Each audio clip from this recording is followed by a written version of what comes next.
Good morning, everyone. Today is October 29th, another Thursday morning, and today we are looking at Amos chapter 3.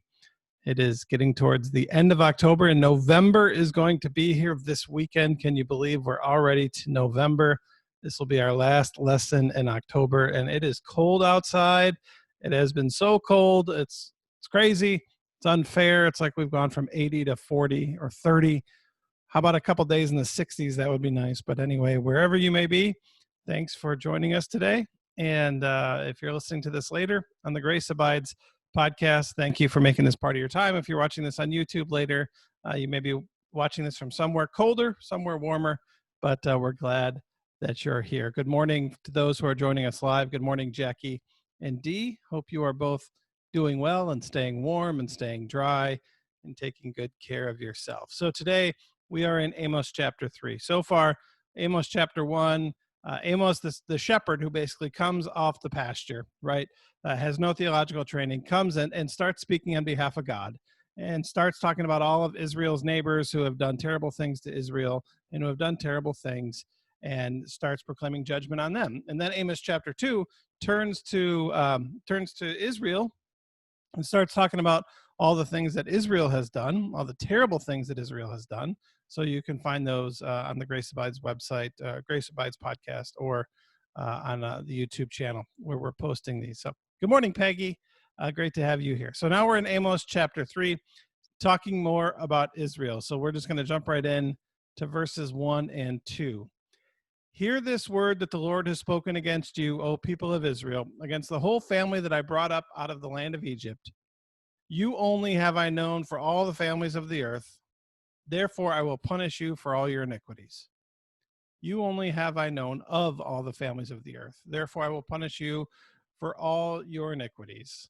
So Israel's rejection of God is more inexcusable than the other nations in light of God's deliverance of the people of Israel from Egypt. I brought you out of the land of Egypt. Don't you remember that? I have done things for you. Don't you remember that? The fact that you choose not to remember that, and the fact that you choose to be disobedient, even though of all the things I've done for you, it's not acceptable. It's not acceptable. So Amos calls the people of Israel to remember what God has done for them and to live their lives accordingly. To remember what God has done for them and to live their lives accordingly. So the central act of God working in the Old Testament is the story of the Exodus, right? The story where the Israelites are enslaved in Egypt. God delivers them out from the hand of Pharaoh through the Red Sea and then gives them the promised land, right? Gives them a place to live. That's the central story of the Old Testament. For us, for those of us who are living today, right, the central story of our lives, the central story of what God has done for humanity is the crucifixion and resurrection of Jesus Christ, what Jesus has done for us on the cross. And so if Amos were talking to us today, it would hear, I have brought you, I have redeemed you from sin, death, and the devil through the death and resurrection of Jesus Christ. And live your life accordingly. You of all people should know what God has done and live your lives accordingly because of what God has done for you. Same thing could be said to us, but not so much the deliverance of Egypt, brought you out of the land of Egypt, but what Jesus has done for us. And so live your life with gratitude. Live your life where you are obedient to God because of what Jesus has done for you. I think that's a really important piece that Amos would say to us today. And so something I think we all need to hear. I got a few jumping on. Good morning, Patty and Georgie, Bill and Deb. Great to have you with us. Hope you're all doing well and staying warm. Deb, how cold is it up in Michigan this morning? I can only, if it's cold here, I can only imagine how cold it is there. Or maybe it's warmer there. Maybe it's time for a road trip. So, okay, we going on to verses 3 through 6. Can two walk together unless they have agreed to do so? Will a lion roar in the forest when he has no prey? Will a young lion cry out of his den if he has caught nothing? Will a bird fall into a snare on the earth where there is no trap for it? Will a snare spring up from the earth if it hasn't caught nothing at all? If a trumpet is blown in a city, will not the people be afraid? When disaster comes to a city, has not the Lord caused it? So we have these 7 questions, well, 6 questions, basically 6 statements that are obviously true. Can 2 walk together unless they've agreed to do so? So basically, can you go for a walk with a friend without first calling them or a family member and saying, "Hey, let's go for a walk," right? No, people don't go for walks together by accident. I mean, it may happen, right? You may go for a walk and your neighbor walks, "Oh, hey, you want to go for a walk?" But the idea here is that, these 6 statements are obvious truths, or these 6 questions are obvious truth. It would be the equivalent of us today saying, "Is the Pope Catholic?" Right? Just something that is completely obvious, right? Can 2 go for a walk unless they've agreed to do so? No. Will a lion roar in the forest when he has no prey? No. Be a waste of a roar, right? And so these are obvious answers. And so then the 7th is the scariest, right? When disaster comes to a city, has not the Lord caused it? So basically you say, is the Pope Catholic? Yes. All right. So then will disaster come to a city if has not the Lord caused it? Yes. So when you see these other cities that have gone through, that the judgment of the Lord has been executed on this city, know that it is of the Lord, right? And so each statement here reinforces the final point, the last statement. When judgment comes against the cities of Israel and of Israel's neighbors, everyone should know that it was the Lord who has done it. It won't be an accident, fate, or bad luck. It'll be the hand of God following through on the judgment that Amos has proclaimed. And so we have to ask, I mean, the question that this leads to is what things today, what things in the last 50, 100 years can we say have been done by God, if any? And what have happened by accident? What has happened because that's nature? What has happened, and so how do we see God's hand in playing out, how nations and cities fall today?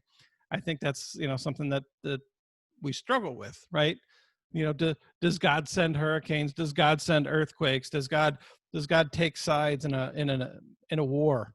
I would say this is an Old Testament understanding, right? This is an Old Testament understanding based on the Mosaic covenant of I will be your God and you will be my people if you do these 10 things. After Jesus, the new covenant is, that we are saved by grace through faith. It's not based on our ability to be obedient, but it's based on our faith. And therefore God is no longer in the game of punishing. God is no longer, that's what I would say, but it's a difficult question and one that I think we need to, I'm sure we've all thought it before. So good morning, Claudia. Deb, it's 46 now, high of 51. I think it might get to 50 here today, but it is windy. And I'll tell you, there's nothing colder than a Texas winter wind. Man, it just goes right through anything you have on. So, so you're basically the same as us. So, misery loves company, right? Hopefully we get some warmer weather soon. But you all aren't listening to this to hear about the weather. So, but glad you are listening, and thanks for joining us. And great to have you here, Deb. And miss all the folks up at St. John and Romeo. Was such a wonderful congregation to grow up in. Good morning, Pastor Kathy.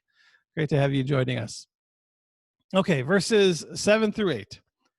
Surely the sovereign Lord does nothing without revealing his plan to his servants, the prophets. The lion has roared, who will not fear? The sovereign Lord has spoken, who can but prophesy? So basically what he's saying is God revealed the secrets to the prophets, and it was prophesied for years and years before it happened. So Israel would have every opportunity to repent. So Israel will not be surprised when it does happen. So Amos is saying basically, don't blame me. I'm only the messenger. Don't blame me. Don't blame God. Don't blame God. You've had your chance. God has given you every opportunity to turn around. God has spoken to you through the prophets. And so don't be surprised. I mean, being a prophet is not a fun job. Being a prophet is, because typically prophets have to say, you all need to change your ways or else, right? And none of us want to hear that in life. None of us want to hear that. We don't want to hear people say, if you don't change your ways, bad things are going to happen to you. I mean, it's not a fun job. But I mean, we have to ask the question today, does God do anything without revealing it to a prophet first? Based on what I said a few minutes ago, that I don't believe that God still is in this game of punishment and destruction and that kind of thing because of the new covenant. I think God has, set that aside. And so I don't know if there's prophets out there today who are proclaiming judgment in this way, but I would certainly say that there are prophets out here today. I think one of the jobs of being a pastor is being a prophet, right? Is speaking God's words, is saying to a community what God would have that community hear, right? That's the job of a prophet. And typically in the Old Testament, that meant, difficult things to hear. But today I would say that, the prophets speak the gospel, and the gospel is not something that is so difficult to hear. It's good news. Sometimes it challenges the way we live, but at the same time, it's good news, the forgiveness of sins through the death and resurrection of Jesus, saved by grace through faith. That's good news. All right, verses 9 through 10. Proclaim to the fortresses of Ashdod and the fortresses of Egypt, assemble yourselves on the mountains of Samaria, see the great unrest within her and the oppression among her people. They don't know how to do right, declares the Lord, who store up in their fortresses what they have plundered and looted. So, okay, this is a strange one. Basically, God invites the nations, the fortresses of Ashdod, God invites the leaders of these nations. Come and watch as I bring judgment upon Israel. Come and watch. See what I'm going to do to my own people and know why I've done this, because they store up in their fortresses what they have plundered and looted, because they have done what is wrong. And so come and watch as I destroy my people, right? Come and watch. Come and watch as I punish them. I mean, that's not fun to say. That's not fun to hear, right? And I mean, this was fulfilled less than 30 years after Amos, as the Assyrian army invaded Israel. And for 10 years, Israel was a subject state in the Assyrian Empire. This happened. But come and watch while I do this. Okay, pretty rough. All right, verse 12. This is what the Lord says.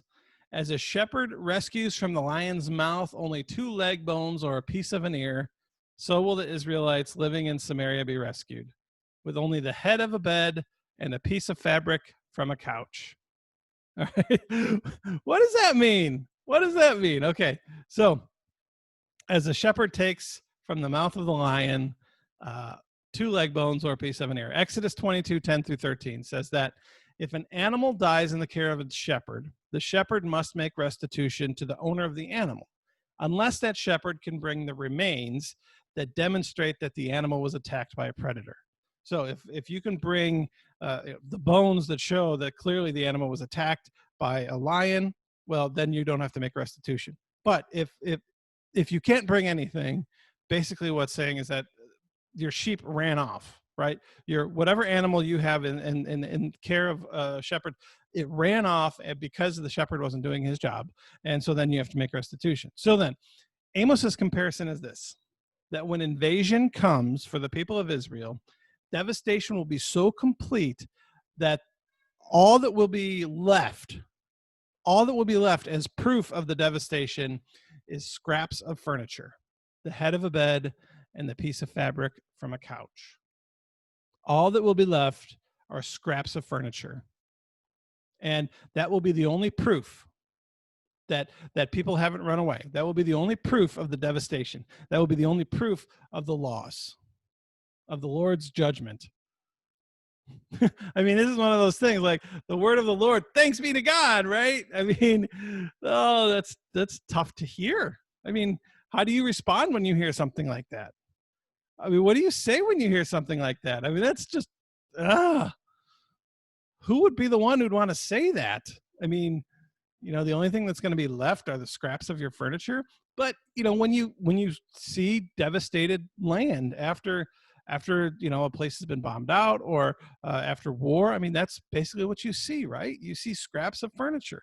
And so this vision is a vision that we can see. I mean, you look at some of the cities in France after World War II, and you just see rubble and scraps of furniture, and it's devastating. It's devastating. So, okay, verses 14 through 15. This will be the last reading for the day. On the day I punish Israel for her sins, I will destroy the altars of Bethel. The horns of the altar will be cut off and fall to the ground. I will tear down the winter house along with the summer house. The houses adorned with ivory will be destroyed, and the mansions will be demolished, declares the Lord. Okay, so a couple things going on here.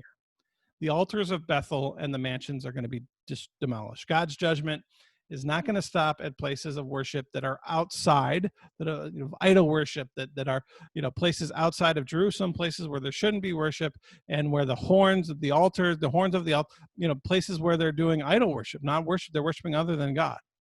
But it'll also extend to places built and enjoyed through oppression and robbery, right? Through you've been taking innocent people and you've been selling them as slaves, and you've been profiting off of other people, and you're oppressing people, and you are getting rich because of it. And so actually archaeologists have found that in the age prior to Jeroboam II, the houses in Israel's cities were roughly the same size. But they find that starting around the 8th century BC, ancient cities have a neighborhood of large, expensive houses and other neighborhoods of small, crowded houses, smaller than the houses from previous years. So there was a switch where everyone lived in basically the same size house. And then the switch is that, okay, some people have really big houses and some people have really small houses. And so then you have large houses filled with marks of prosperity and rich, it's adorned with ivory, and so the rich who gain all this money off of oppressing others find safety in these big houses, and they're adorned with all this stuff. But God's judgment is coming against those houses. Just as Amos says, God is going to tear down the winter house, the summer house, and the mansion. Which it just makes me think, right? Makes me think. And for those of you who are here today, I'd love to hear from you. How big was the house you grew up in? How big was the house you grew up in? I know my mother grew up in Harper Woods, Michigan. And from what I understand, the house was about 800 square feet. And it had, it was her sister, and 2 brothers, and then her mom and dad. So there were 6 people living in a house, 800 square feet, right? So basically everyone had, I don't know, 150 square feet. If you just times, 800 divided by 6. And I know that's not right. It would be 900 square feet. But basically, 150 square feet. And then I think about my family, me, my wife, and my daughter. And we live in a house that's like 2,500 square feet. So, I mean, you divide that by 3, and that's like 800 square feet per person, which you had 800 square feet for 6 people, and now you have 800 square feet per person. It's a striking difference, right? And so I often wonder, what would my grandparents think about the size of my house? What would my grandparents think about it? And now, my grandmother, I knew my grandmother, she passed away in 2007. And so, she was aware of, my sister's house, which was, big. But if you think about you and your grandparents, right? If you grew up, Claudia says 1,300 square feet for 5 people. Claudia, what would your grandparents think about the size of your house? I've never been to your house. I have no idea. I don't know how big it is, but I'm just thinking, what would my great grandparents think, right? About the size of our houses. And so, I'll say all that to say this, what does God think? What does God think about the size of our homes compared to the size of homes of people who live in other areas and countries? So I've been to Fiji. I've built houses in Fiji, and I've seen the size of those houses, 2 rooms, right, for 6 people. So what would God look at our house, and what would God say about our house versus the house they live in? Does God care? Probably not necessarily about the size of our house, but about the way we live and the way that we have excess, and we could certainly do more sharing. I think is what God would say. We could do more sharing. Tina, hey, Tina, how are you? I grew up in Indiana, had a 4-bedroom, full basement home for 3 children, 9, 5, and 1. Cool. So we're doing something. Something right now. It's Sunday is going to be All Saints Sunday, so we've been remembering the saints this week. And one of the saints that we remembered yesterday was Jim Fox, who passed away in 2014. Good friend of ours. Was very, I was very close to him, but I remember him telling the story about how, there was a bunch of them growing up in a house in North Fort Worth, and him and his brother slept in a bed on the back porch. It was, and so, when it got cold, it was a screened in porch, and they would, bring something down over the screen, but and he said it was cold. It was cold, and just a different way of living. Just Jackie says teeny tiny houses in England where I grew up. Yeah, I mean, but I assume that, well, I was in Scotland a year ago, and a lot of people still live in, they haven't built a whole lot of new houses over there. So, well, maybe they have, but not in the places that in St. Andrews. But it's an old city. So, Craig and I had Case well in a 2-bedroom tiny house, but loved it. Yeah. It's just, the times are changing, right? Times are changing. If we can just look back generations, if we can look back on the generations of our families and our life, we can see, how this change has happened in America. And then we can, hear what is said here, this idea that over the course of time, that in ancient Israel, there were giant houses, right? Giant houses and small houses.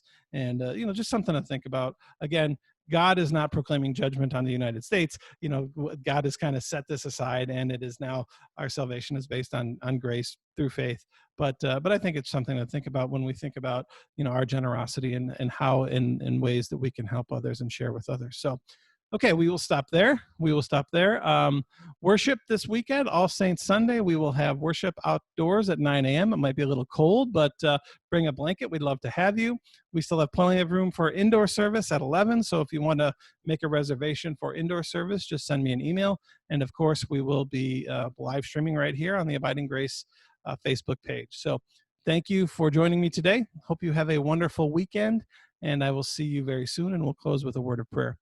Good and gracious God, we thank you for your many blessings. We thank you for loving us, even though we don't deserve it, for giving us salvation, even though we don't deserve it, for making this promise to us that we are saved by your grace alone. And so as we live our lives, let us do so with gratitude, learning how to share what we have so that we can help others live their lives and have all that they need.